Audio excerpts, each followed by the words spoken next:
Tuan introduces us to the headhunter match, right? With these action flexes. And at first, like, we were not receptive to it because of the weapons. And then we started to realize the genius of it. It was pretty good, like very easy to judge, because in competitions, the hardest thing is judging. People don't see anything. They made this headhunter match to make it very easy, because in real life in the street, the headshot's the game, right? Stick fighting and hand shots when you're fighting on the street, it's cool. But if you have to drop a bunch of guys who are coming after you, you're probably hitting them in the head, because you have no time. Like, there's not a lot of opportunity to hit targets on an opponent in real life, right? Because they don't stand there, they move around. So to make this headhunter match was pretty good. So he introduced it to us, and we practiced a little bit. Like, he introduced it in 2002, late, like June. And then now we're in 2003 Sama Sama. And all these guys show up, man. It was like 100 people there, all these different systems. It was awesome. Like 100 training partners, right? Like, we didn't see 100 training partners in years. Right. Like, yeah, you get like, you get a crew, you get like 10, 15 guys, and you train with them for a few years, and then they're training. And then some leave, and then falls, and then another crew comes through, and then but you don't get 100 guys at once. I mean, that, you have to have an event for that. Now we could get 100 guys at once because we've been around for a while, but then we didn't even think that was possible. We didn't even think that many people were interested in Filipino martial arts. Right. You could get, like, we had to go fight like Western martial art guys and fencers, and just to get like our sparring thing going. And you get to this event, it's huge. And everyone's sparring. And everybody's fighting. No one, because we're using action flexes, everybody will fight. Yeah. And then they do this, they do the headhunter match. Now it's huge. Got 100 guys, and he separates everything by region of where these guys are coming from, or the school they're a part of. And remember, he's showcasing us. So he's like, "Go get your crew." And my crew was me, Bong, Diane. One of our guys back then was training with Seth, and that was pretty much it for our guys in 2003. And then there were some stragglers that didn't have a crew, so they were like, "Hey, can I go roll with you guys?" Because they kind of heard about us already, and they were like, "Hey, can we hang out with you?" I think Tom was just like, "Go hang out with the Atienzas. They need guys, And then we do this thing, and it's one shot. There's no points. You get hit, you're out. You get hit at the same time, you're out. Like, there's no forgiveness for double killing. And I think if you fell on the ground, you're out, because there's no falling on the ground in a real blade fight, right? Like, if your back hits the ground in a blade fight, it's a high possibility you're going to be, from what we've seen, you're going to get killed, right? So the rules are cool, and it's fast. It's a fast fight, right? Like it should be. There's no timing. There's no sit there and try to figure them out for rounds. Man, you got one shot, so it's awesome. So we're going through everything, we're going out, we're knocking guys and this and that. Some of our guys leave and get knocked out, and it was fun. It was real fun. No protective gear. I don't think there was protective gear, was there? No. Yeah. Not at that some no. Yeah, no. Yeah, because we made fun of guys. If you were just action flexing, you had a helmet and a handguard. The weapon's already padded, why you gotta pad your body?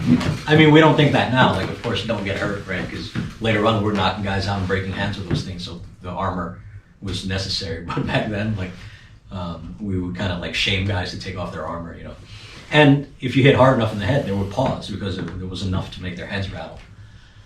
And I was the captain of the team, so I was like, "Hey, you go fight.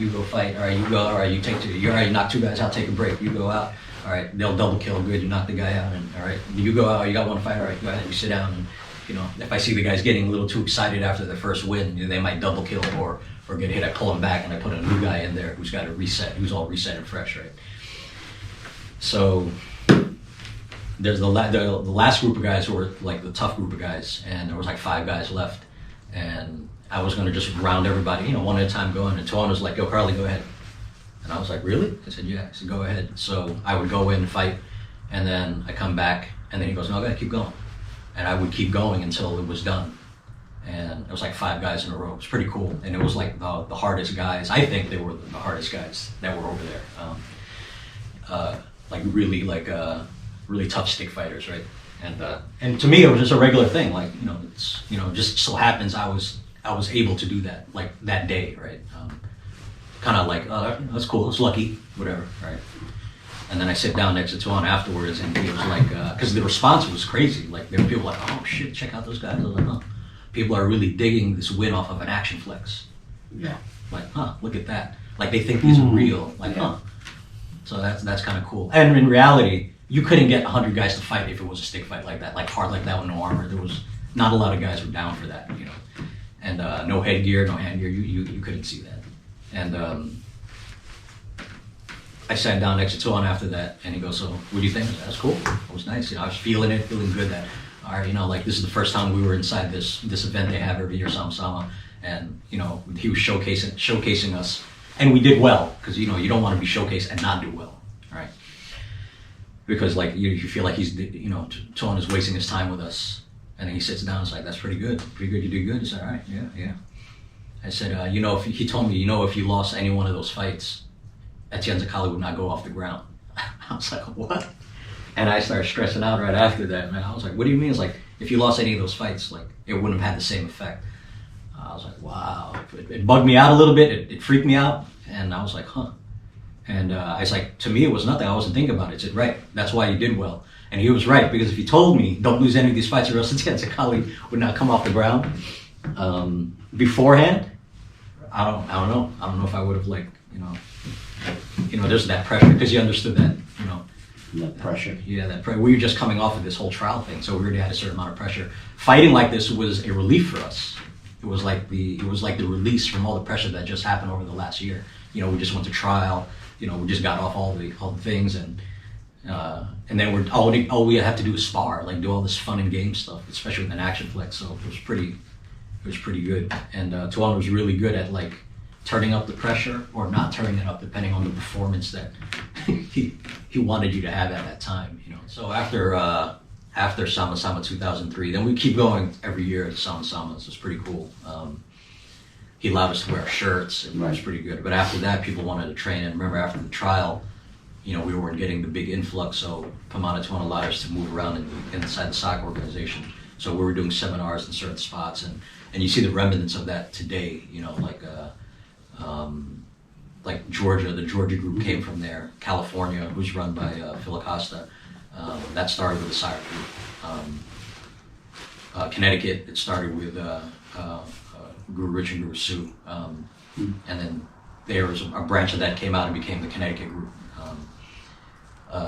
The New York group was started by we always had a New York group because you were training out of Fight House at the time.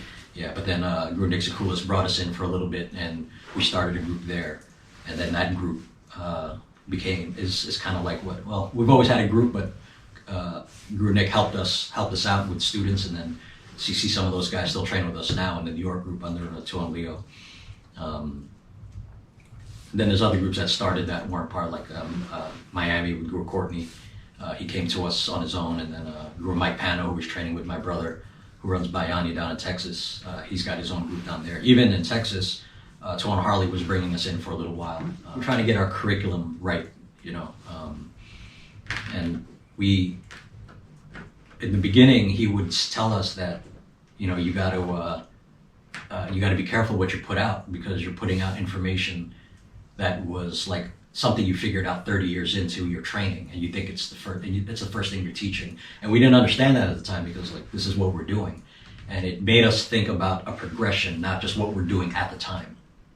You know, that's not how organizations and progressions work. You know, if you want people to be good, you know, because that's how you teach people. If you're just going to train them for a little while, they get you better, and then they leave. If you're going to have any longevity, there's a different delivery system. And I remember he was watching us do that, and especially in the martial art curriculum, like even the mass attack and the combative stuff we were doing, like if you're getting attacked by guys on the street just shanking and stabbing you, because those are two different, at the time there were two different curriculums. Like if someone shanks you on the street and starts to get a bunch of guys trying to stab you, that was a different training from when you're sparring a guy. Because the sparring energy is like, you know, you guys are feeling out, and they stand in front of each other. Like you don't stand in front of people who are about to stab you on the street. Like, in fact, that's where they want you to be before they start trying to stab you or jump you, right? So we had two different ways of teaching. And I remember if we were training guys to do sparring competitions, we would stop training them combative stuff, because that mindset sometimes interferes with that competition sporty type game. And then if we knew guys were gonna go do some pretty hard battle stuff, we would tell them to stop sparring and do the battle stuff, because Like if they were gonna go do some real, like law enforcement or military guys were gonna do some real stuff, right? Right. I was like, stop sparring, like none of that game stuff, you know? Especially if a judge has to judge for you, you know what I mean? Like having a, you know, you're sparring a guy and there's a judge there, like in Mass Attack, if that guy's not with you, that's the enemy.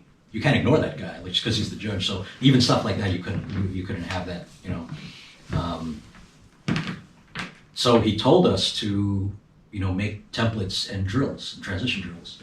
So very early on, you saw a lot of evolutions in targeting chains because while we were still trying to figure out what we were doing at the cost of not releasing information that we might have not wanted to release now. Like we look back at the stuff we were teaching back then. It was at a very simple level, of course, because guys weren't, a lot of guys who left then, they trained very short, like 3 years or something.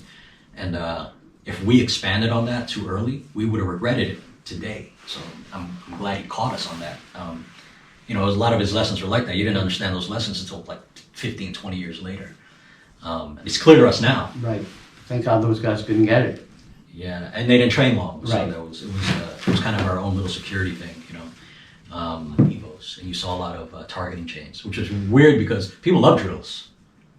So a lot of people joined because of the drills, you know. And I think that was like 2000, and you know we were still running in 2000. Well, yeah, 5, 6 started. Yeah. Like Evos. there's guys in the group who remember seeing us change from combative stuff to Evos, like because back then sparring was just you sparred. And then we gave them tips on what to do guys inside the organization that they were good fight. They were good at street fighting and they were good at competition fighting, or if they had to spar, right? So we always had that. But the drill, we figure it out. We finally figure it out. It took 10 years from that time to figure out how to take the combat stuff and the sparring stuff and have them talk to each other, right? Because they're not the same, right? They're not. Anyone who's ever tried to spar on the street when a lot of things are going on, they'll realize that. They'll realize it's not the same. How do they talk to each other? How to shift one into the other, and then how to get rid of one when you need one more, and how to bring one up when you need that one more. Like, so that's what we have now. Like that's how we're running the system right now. So, like we have a good set of standards now in the beginning that's based on combat that can eventually filter into sparring. But it's a very simple test. But it's one of the hardest tests that people have ever seen. You know, our TENS test, like the people who run the test have to be people who passed the test. So you got 10-year guys feeding this test. And then the energy and the intensity is as if you're in one of the worst fights with multiple opponents you will ever be. And like, we've seen that. And it's very hard to mimic that feeling intent of someone really trying to get to you. It's very hard to do that, like life and death, because they're your training partners. No one's trying to kill you. Man, we get close. We get real close, though. So we got guys who come in and try to run these standards. And they're not like, it's not a standard for like Atienza Kali. A lot of the guys realize this should be standard for anyone who wants to fight on the street. Because that's how they happen. Exactly like the way we feed that. In one portion of it, you know. Because you have ones where you're being struck and stabbed, punched, kicked, punched or kicked, and then grabbed, if you know, we have different versions. And then once they master that, or get good at that, then you can do your locks and your takedowns, and you know, not until you can. But you can be almost untouchable in this test. We don't even. You can learn locks, but and takedowns, but to not be able to be hit on the onset of engagement is extremely important, especially in a blade fight, and especially if there's a lot of people doing it to you at once. All right, so that's kind of like, so now we have that, and then the sparring material kind of comes off of that. So you got a simple feed that turns into a more complicated feed, and that gels into the sparring thing, and they kind of morph back and forth into each other. I would like to say that took 20 years to figure out. Probably more, right? No, 40. Yeah. 40 years to figure that out. And guys join for that. They wanna see that. Like, you got guys who've been doing FMA for 10, 20 years. They come in and they get racked like a beginner, you know, and then they join or they leave because the egos can't take it. That's cool. I mean, you don't got to stay in, but everybody is under agreement because we got a bunch of guys who use the street fight.